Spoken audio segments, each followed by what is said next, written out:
হচ্ছেন ক্যাথলিক খ্রিস্টানদের সর্বোচ্চ ধর্মগুরু। এই পোপের আবাস কোথায় জানেন কি? বিশ্বের সবচেয়ে ক্ষুদ্র আয়তনের দেশ ভ্যাটিকান সিটিতে। স্বাধীন সার্বভৌম এই দেশ রোমান ক্যাথলিক গির্জার ধর্মগুরুদের আবাসভূমি এবং দেশটির শাসন ব্যবস্থা পরিচালনা করেন পোপ স্বয়ং। বর্তমান পোপ ফ্রান্সিস, তিনি নিউমোনিয়ায় গুরুতর আক্রান্ত। ৮৮ বছর বয়সী এই ধর্মগুরুর ২০১৩ সালের ১৩ মার্চ পোপ বেনেডিক্ট ষোড়শের উত্তরসূরি নির্বাচিত হন পোপ ফ্রান্সিস। যেহেতু খ্রিস্টান ধর্মের প্রধান ধর্মীয় গুরু পোপ, তাই তাকে বেছে নেওয়ার প্রক্রিয়াটিও দীর্ঘ এবং স্বচ্ছতার সাথে হয়ে থাকে। যিনি পোপ নির্বাচিত হন, তিনি ভ্যাটিকানের রাষ্ট্রপ্রধান ছাড়াও পৃথিবীর নানা প্রান্তে ছড়িয়ে থাকা সব চার্চের প্রধান হিসেবে সম্মানিত হন। তাহলে জেনে নেওয়া যাক পোপ নির্বাচনের বিশেষ প্রক্রিয়া সম্পর্কে। বহু বছর ধরে এই প্রক্রিয়াগুলো পরিবর্তন হয়ে আসছে। যেমন ১৯৯৬ সালে এই প্রক্রিয়াকে সময় উপযোগী করে তোলা হয় এবং পোপ ফ্রান্সিসের আমলের ২০১৩ সালে তা আরও পরিমার্জন করা হয়। সর্বশেষ নির্দেশনা অনুযায়ী পোপের মৃত্যুর খবর ভ্যাটিকানের পক্ষ থেকে একটি আনুষ্ঠানিক প্রক্রিয়ার মাধ্যমে ঘোষণা করা হয়। পোপ মারা গেলে ক্যাথলিক চার্চের কার্ডিনাল ক্যামেরলেঙ্গোকে তা নিশ্চিত করতে হয়। কার্ডিনাল ক্যামেরলেঙ্গো একটি পদ যার অবস্থান পোপের ঠিক পরেই। একজন চিকিৎসক ক্যামেরলেঙ্গোর সামনে পোপের পালস পরীক্ষা করে পোপকে মৃত ঘোষণা করেন। মৃত্যু নিশ্চিত করতে পোপের নাম ধরে ৩ বার ডাকা হয় এবং সাড়া পাওয়ার অপেক্ষা করা হয়।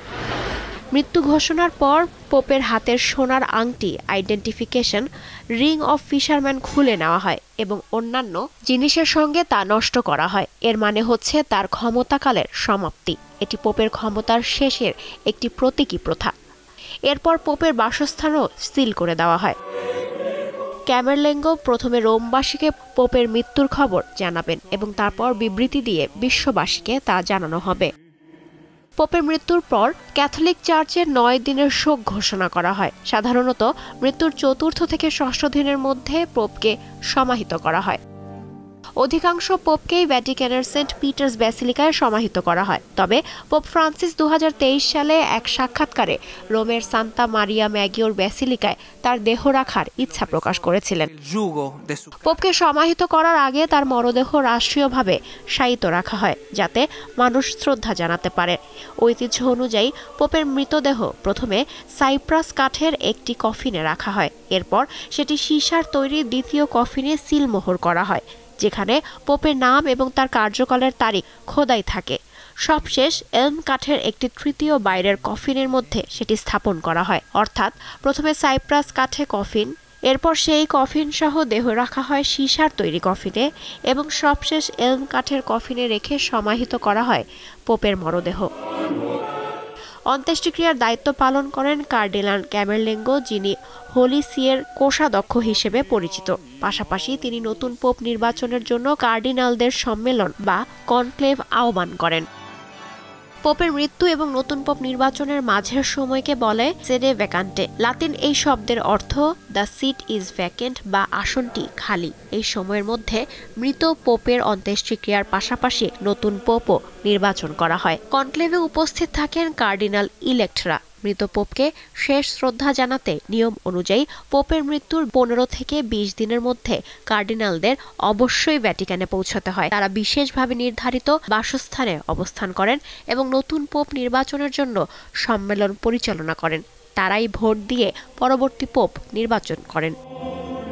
পোপ নির্বাচনের জন্য প্রায় ১২০ জন কার্ডিনাল ভোটদান প্রক্রিয়ায় অংশ নেন। যদিও বিশ্বব্যাপী কার্ডিনালের সংখ্যা প্রায় ১৯৫, তবে ৮০ বছরের বেশি বয়সী কার্ডিনালদের ভোট দেওয়ার অনুমতি নেই। নতুন পোপ নির্বাচিত করতে ২/৩ সংখ্যাগরিষ্ঠতা প্রয়োজন। নির্ধারিত সংখ্যাগরিষ্ঠতা অর্জিত না হওয়া পর্যন্ত ভোট চলতে থাকে। ২/৩ ভোট পেলে নির্বাচিত কার্ডিনালকে পোপ হওয়ার আহ্বান জানানো হয়। তিনি জয় স্বীকার করলে পরবর্তী পোপ হন। আর যদি কোনো কার্ডিনাল ২/৩ ভোট না পান, তখন সব ভোটের স্লিপ নির্দিষ্ট চুল্লিতে পুড়িয়ে ফেলা হয়। সেই চুল্লির চিমনি দিয়ে কালো ধোঁয়া দেখেই সবাই বুঝতে পারেন পোপ এখনো নির্বাচিত হননি। তখন আবার একই প্রক্রিয়া নতুন করে শুরু হয়। পোপ নির্বাচনের জন্য এই ভোটাভুটি এবং আলোচনা সবই হয় একটি বন্ধ কক্ষে। পোপ নির্বাচন হয়ে গেলে শুরু হয় নাম ঘোষণার প্রক্রিয়া। ঊর্ধ্বতন কোনো কার্ডিনাল তখন পোপের নতুন নাম ঘোষণা করেন। নতুন পোপ নতুন পোশাক পরে জনসম্মুখে আসেন। এরপর পরেন ফিশারম্যান রিং। ঈশ্বরের নামে শপথ নেওয়ার পর তিনি ভ্যাটিকানের ব্যালকনি থেকে প্রথম ভাষণ দেন। লুৎফা ফৌজিয়া, দীপ্ত, বার্তাকক্ষ।